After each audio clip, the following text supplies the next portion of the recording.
Bonjour et bienvenue dans Aux Avant-Postes, l'émission qui cherche un sens au chaos du monde. Les Européens perdent-ils des marchés parce qu'ils nourrissent un complexe d'infériorité envers les États-Unis? Eh bien, ce pourrait être le cas dans le secteur de la cybersécurité. Pourtant, nos invités pensent que les entreprises européennes n'ont pas à rougir face à leurs concurrents américains. Elles seraient même aussi performantes et aussi compétitives. Mais alors, pourquoi se font-elles tailler des croupières par l'oncle Sam? Eh bien, des réponses avec mes invités. Je reçois Valérie Dagan, déléguée générale de Numéum, le syndicat du numérique, Arnaud Coustillière, vice-amiral d'escadre, président du pôle d'excellence cyber et ancien ComCyber, c'est-à-dire commandant de la force cyber des armées. Et enfin, Clément Sade, président de Pradeo, une entreprise de la cybersécurité. Bonjour à tous les trois. Bonjour. Bonjour. Je voudrais qu'on commence par un petit reportage qui a été tourné en 2024 par nos amis de France 3. Et on y voit les marins de la base navale de Brest s'exercer à des ripostes contre des cyberattaques. On regarde. Cyber-entraînement à la base navale. La cible choisie par les hackers dans ce scénario, la centrale électrique qui fournit toute la base, primordiale pour les 20 000 personnes qui y travaillent. Un site secondaire qui n'est pas la cible habituelle des cyberattaques, mais qui peut entraîner de grosses perturbations. Aujourd'hui, on sait que parmi les réseaux industriels, les réseaux électriques sont une cible privilégiée. Là, le but du jeu, c'est non pas d'identifier des vulnérabilités, mais plutôt d'imaginer qu'effectivement le système a été attaqué et de faire intervenir les équipes d'intervention pour venir circonscrire l'attaque. Attaques terroristes, étatiques ou encore œuvre d'un criminel du net, les dangers sont nombreux, les cibles également. Du soldat au bâtiment de combat, en passant par le char de combat, tout est de plus en plus numérisé, donc la surface d'attaque obligatoirement augmente. C'est pour ça qu'on se prépare de mieux en mieux et qu'on fait de plus en plus d'exercices pour se préparer un jour à ce que cette surface soit prise en compte par un attaquant. Avec des attaques numériques de plus en plus fréquentes, le service de cyberdéfense de l'armée cherche à se renforcer et recrute de nouveaux profils. Alors, question parfaitement naïve à vice-amiral Coustillière. Il s'exerce sur quel type de machine et avec quel soft? Est-ce que c'est des softs et des machines européennes? Là, ils s'entraînent. Parce que moi, ce que je trouve intéressant, ça montre, d'abord que c'est une capacité de combat. Ce qu'on a développé au sein du ministère, c'est une capacité de combat globale sur l'ensemble du ministère qui est sous le commandement du ComCyber. Là, c'est la marine qui s'entraîne. Et comme vous voyez, la marine s'entraîne sur ses équipements réels. La cyber, c'est une attaque qu'elle soit informationnelle ou qu'elle soit technique. Elle a pour but d'avoir des effets dans le monde réel. Donc là, la centrale qui vous a été montrée, oui, donc ils vont aller regarder les automatismes. Les automatismes, c'est du Siemens, c'est des fournisseurs principalement civils. Voilà, donc. Mais plutôt américains ça va dépendre. Sur les softs, sur les oui, sur les softs, sur les operating systems, sur les systèmes d'exploitation. Oui, on va trouver beaucoup de Microsoft.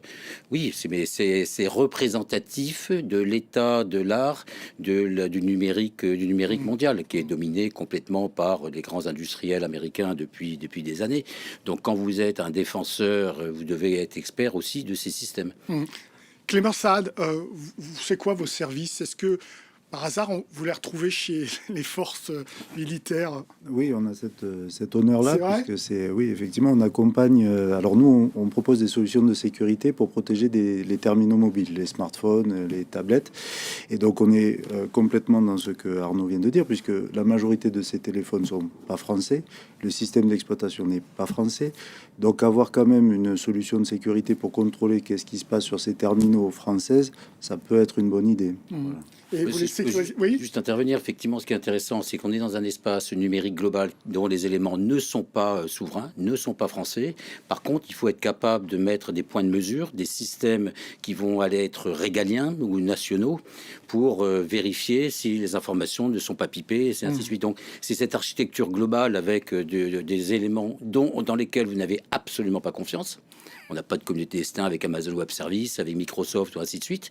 Par contre, vous avez des sociétés à laquelle vous avez confiance, certifiées par l'État français, qui vont être capables de mettre des points de mesure. Valérie Dagan, est-ce qu'on a une idée du pourcentage de matériel je veux dire, étrangers, hors UE, utilisés dans la cyber? Alors, il y a effectivement il y a une étude intéressante, l'étude SIGREF-Asteres, qui est sortie l'année dernière, qui montre que, alors, infra et système d'information, parce on parle du numérique en général, on va parler du numérique, que 80% en fait, des systèmes sont issus, effectivement, ne sont pas européens, et donc sont issus outre-Atlantique, enfin, de systèmes outre-Atlantique. Donc, on est très, très en retard par rapport à ce qu'on pourrait appeler notre indépendance technologique, notre capacité de choix, liberté de choix par rapport à des matériaux ou par rapport même à des systèmes d'information sur le numérique.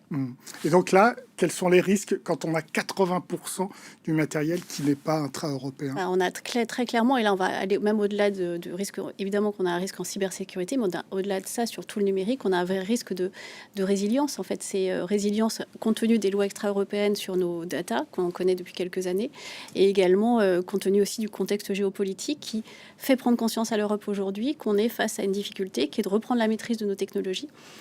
Pas pour s'isoler, au contraire, on n'est pas sur un système de faire sur les autres, autarcique, mais au contraire pour se dire qu'on doit se donner la capacité de choix et la capacité de pouvoir choisir parmi ces systèmes, critiques ou pas, et de savoir justement où on va pouvoir héberger nos données en fonction de leur niveau de sensibilité. Clément Sade, c'est difficile de venir poser une brique Pradeo sur des briques plutôt anglo-saxonnes? Non, alors déjà que c'est pas facile. Et vous parliez tout à l'heure dans l'introduction d'un aspect psychologique qui est réel. Il faut pas en plus que la technique de la mise en place vous empêche de bloque. Voilà, c'est évident. Et ce qui est intéressant aussi, c'est que ce qu'on constate aussi, c'est que on a une réflexion là européenne, mais il faut savoir que les autres continents, Asie, Moyen-Orient, etc., en fait, sont concernés de la même manière. Et ce qui est intéressant, c'est que pour compenser justement cette faiblesse sur le hardware ou sur le système d'exploitation, vont se tourner vers des solutions européennes parce que plus à même d'accepter notre manière d'aborder la cyber. On va les rendre dépendants de nos systèmes à nous alors. Ce qu'on reproche aux Américains, on va le faire aux... Oui, à la différence près que nous, quand on propose des solutions de sécurité, on est régi par des règles qui nous sont imposées, la RGPD, etc., et auxquelles on s'astreint. Et nous, on fait l'effort de s'y astreindre. Donc, à un moment donné, il y a plus d'éthique, vous dites, sur... De l'éthique et de la réglementation. Voilà. Alors, parfois, peut-être un peu trop, mais nous, en tout cas, on s'y astreint. Et donc, le fait de s'y astreindre devrait quand même, à un moment donné, nous favoriser. Arnaud Costillière, est-ce qu'on part du principe que ces 80% ne vont pas bouger? C'est-à-dire 80% d'équipements qui sont hors UE? Ou au contraire, est-ce qu'il y a un espoir de faire bouger ce chiffre? Bon, il y a un espoir. En tout cas, faut être déterminé pour y aller. Des différentes déclarations politiques vont dans ce sens. Ce qui est intéressant, c'est que... Moi, je parle des entreprises. Est-ce qu'on va être capable? Les entreprises, je pense que le chemin, il commence par l'État, il commence par les collectivités territoriales, il commence par les endroits où on manipule des données des citoyens. Et ensuite, une fois que l'offre sera performante, d'un niveau de performance, et ben là, pourra rivaliser avec des concurrents américains. Aujourd'hui, ce que l'on voit, c'est qu'on a une innovation qui est galopante. Il y a des idées partout, des startups qui montent. On crée énormément de TPE, mais finalement, le nombre de TPE qui deviennent des PME et des ETI, au bout d'un moment, ça se compte sur les doigts de la main. Et donc, c'est là où se partit l'enjeu, parce que les grandes entreprises, les grands groupes qui sont internationaux, vont aller chercher les meilleures solutions, parce qu'elles sont dans un contexte international. Donc, ce que l'on voit, ce qui se passe aujourd'hui, et notamment, on en a parlé du SIGREF qui rassemble les 150 directeurs informatiques des plus grandes entreprises françaises, c'est que face au choc du changement de géopolitique auquel on assiste, où on voit surtout que les Américains commencent à se comporter avec les Européens comme ils se comportaient avec l'Amérique du Sud depuis depuis un siècle et demi, ou avec l'Afrique ou ailleurs. Voilà, donc on prend conscience qu'on n'est plus un allié privilégié. On est comme les autres, soumis à la brutalité des Américains, chez qui la liberté s'arrête quand les affaires commencent. Donc c'est ça, ce nouveau contexte. Voilà, donc dans ce contexte-là, il faut arriver à faire émerger des offres, d'où l'importance de faire grossir nos entreprises pour qu'ensuite les gens du SIGREF, les membres des grandes entreprises basculent. Et les travaux de cet organisme sont intéressants à suivre parce qu'ils abordent le problème non pas sous l'angle de la souveraineté, mais sous l'angle de la résilience. Comment entreprise est résiliente quand elle va travailler aux États-Unis, quand elle va travailler en Chine, quand elle va travailler en Russie. Comment je vais désoptimiser finalement mon système d'information pour pour m'adapter aux différents cadres géopolitiques ou juridiques qui existent. Alors, Valérie Dagan, vous nous avez expliqué que 80% des matériels et des softs n'étaient pas Union européenne. Est-ce qu'il y a un moyen de savoir, de mesurer la qualité des technologies proposées par les entreprises européennes comparées à celles des États-Unis? Alors effectivement, on jongle tout le temps et on me dit tout le temps, et c'est ce qui nous est répondu notamment de la part des clients, oui, mais en fait, on doit arbitrer entre performance, c'est un peu un espèce de lieu commun, entre performance et puis souveraineté. Et en fait, non, je crois que ce qui manque surtout, il manque deux choses. Il manque déjà une compréhension et surtout une bonne lisibilité de l'écosystème français et de l'écosystème européen, qu'on connaît mal aujourd'hui. Hein. Donc c'est quelque chose sur lequel nous, on appuie beaucoup. C'est comment, avec nos amis européens, on peut justement clarifier cette offre, la rendre lisible pour pouvoir la faire connaître. On a un vrai sujet de prise de connaissance, notamment là au niveau de notre État, puisque en ce moment, nous, on mène beaucoup d'actions au niveau de l'État pour leur faire prendre conscience de cet écosystème, de la qualité de l'écosystème, pour qu'ils puissent justement avoir cette préférence de choix pour des solutions françaises, en l'occurrence, pour les sujets dont je parle sur l'État français. Mais au-delà de ça, oui, ça, c'est la première notion. Et ensuite, je pense que ce qui compte beaucoup, c'est comment on va pouvoir aussi soutenir l'innovation en France et en Europe pour créer des champions. Et ce soutien à l'innovation, il va venir à la fois du soutien à la fois fiscal, il va venir aussi de la simplification qu'on impose. Vous parliez de simplification de réglementation. Et ce soutien, il vient aussi d'un changement de culture aussi, d'une réorientation de la culture et de ce qu'on appelle un petit peu ce qui commence à émerger, la préférence européenne, qui est un mot qui commence à... Alors ça, on va y revenir, mais ma question, c'est est-ce qu'il existe des tests techniques pour dire la proposition de la boîte allemande est aussi valable que la proposition d'une boîte américaine? Oui, c'est souvent cette question-là est intéressante parce qu'aujourd'hui, ce qui fait référence dans le monde, c'est le Gartner. Voilà. Le Gartner, là, vous avez le Graal du Gartner. Je suis en haut à droite du Gartner. Gartner, c'est un exercice de certification américain, même si on retrouve quelques Européens. Il est principalement américain. Et quand vous êtes un responsable sécurité dans une grande boîte, si vous voulez pas être embêté par vos patrons, vous montrez que je prends pas de risque, je prends quelqu'un en haut à droite du Gartner. Voilà, c'est cette espèce de... Mais faut quand même voir la difficulté pour nos sociétés, c'est passer à l'échelle. C'est d'avoir une taille suffisante pour pouvoir être dans le Gartner. Toi, tu l'es, je crois, dans le Gartner en haut à droite, justement. Il n'y a pas beaucoup de Français qui y sont. Et ça demande de faire beaucoup d'efforts de publicité, de lobbying, d'influence. Ah bon? C'est pas la technologie qui prime? Si, la technologie prime, mais la technologie entre deux solutions... C'est tout ce qu'on met à côté, entre deux XDR qui font avec de l'IA de base, c'est compliqué. Ça demande beaucoup de tests. C'est vraiment la taille critique. Voilà. Et vous avez aujourd'hui une capacité de lobbying des industriels américains en Europe qui est faramineuse. Mais les grands GAFA ont des représentations à l'Union européenne dignes d'un État. Donc c'est contre ça qu'il faut arriver, non pas à lutter, parce qu'il y a des choses très bien aussi. Mais dans ces cas-là, pourquoi on ne crée pas notre propre Gartner européen? Et vous, Clément Sade, comment vous y êtes entré? Je suppose que vous n'aviez pas la surface financière pour faire le lobbying. C'était même une anomalie, même qu'on y soit, puisqu'en fait, il se trouve que c'était au tout début de Pradeo, où effectivement, Gartner nous a approchés sous un angle commercial, et ça tombait bien puisqu'on n'avait pas d'argent à l'époque. Donc on leur a expliqué ce qu'on faisait, et on leur a dit, écoutez, votre métier étant d'avoir une visibilité sur toutes les technologies du monde, dites-nous qui sont nos concurrents. Et en fait, c'est sous cet angle-là, et en étudiant ce qu'on était capable de faire, qu'ils nous ont dit, vous avez des concurrents, mais on vous confirme qu'à équivalent à l'échelle mondiale, sur votre technologie, et notamment la capacité à savoir ce qu'une application, celle que vous utilisez sur votre téléphone, fait réellement, quelles données elle touche, etc., etc. On vous confirme que là-dessus, vous êtes les meilleurs. Vous êtes les meilleurs. Et je confirme que du jour au lendemain, quand on apparaît dans le Gartner, la vie n'est plus la même. Voilà. Et parce on se retrouve à côté de HP, IBM, etc. C'est la concurrence. C'est justement savoir le choix. C'est se dire, je ne sais pas s'il y a besoin d'un outil, parce qu'on ne faut pas opposer les uns. Enfin, c'est un outil que ne pas avoir, le Gartner. Le marché, en fait, c'est permettre au marché de s'exprimer. Souvent, dans le Gartner, c'est des sociétés d'une certaine taille. Donc, on a un marché, la cyber, qui est extrêmement morcelé, avec des tas de TPE performantes, qui ont beaucoup de mal à devenir des PME. Donc, beaucoup de mal aussi à avoir une certaine visibilité, beaucoup de mal à aller sur des marchés qui leur permettent de faire du business et d'augmenter leur chiffre d'affaires rapidement. Alors, je voudrais qu'on écoute là le chancelier allemand Friedrich Merz, qui était donc à Berlin qui, le 18 novembre 2025, organisait un sommet européen sur la souveraineté numérique. Et il était plutôt satisfait, puisque vous allez l'écouter, beaucoup d'argent, promesses, donc, vont être investis dans la cybersécurité en Europe. On l'écoute. Il est clair pour nous que les entreprises sont les principaux moteurs de l'innovation digitale. C'est pourquoi il est encourageant de constater qu'un grand nombre d'entreprises allemandes, françaises et européennes ont participé à ce sommet et ont conclu d'importants investissements et partenariats. Au total, ce sont plus de 12 milliards d'euros d'investissements supplémentaires qui ont été convenus aujourd'hui. Cela montre que l'Europe développe de nouvelles technologies et les utilise pour transformer la souveraineté numérique en succès économique. Und setzt sie auch ein, digitale Souveränität in wirtschaftlichen Erfolg zu übersetzen. Valérie Dagan, 12 milliards.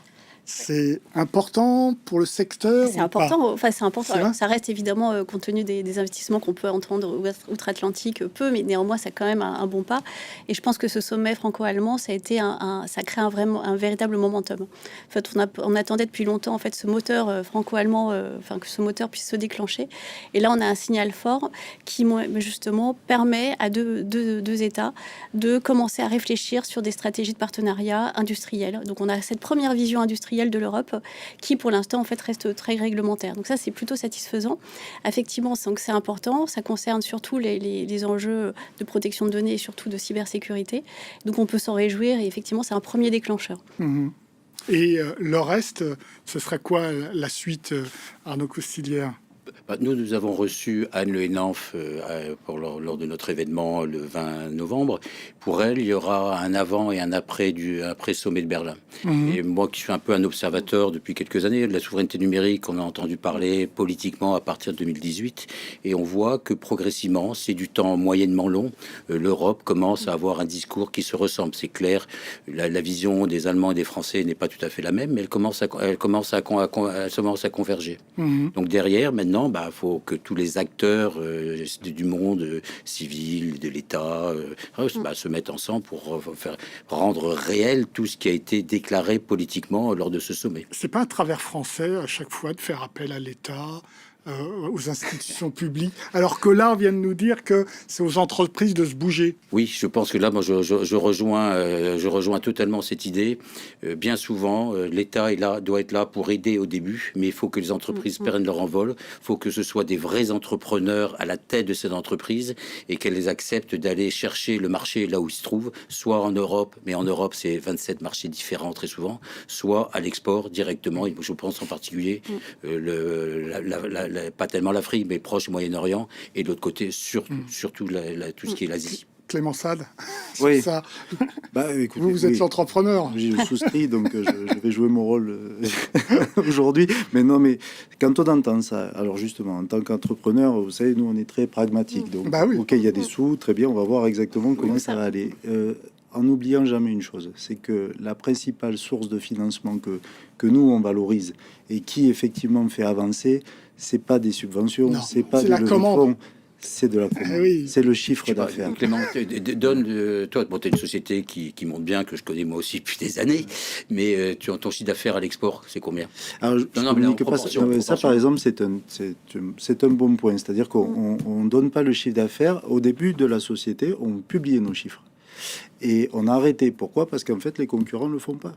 Et donc, alors, normalement, il faudrait le faire tout le temps, etc. Donc, on a la possibilité de publier en discret, on le fait. Mais vous voyez, par exemple, ça, c'est une règle qui nous est imposée, qui n'est pas imposée aux acteurs américains, etc. Oui, mais vous publiez pas. Et du coup, on le publie pas. Mais donc, vous suivez pas la règle? Non, on ne suit pas la règle. Et on la suit pas parce que sinon, c'est à notre détriment. Clément Sade, qu'est-ce que vous attendez de l'État, vous?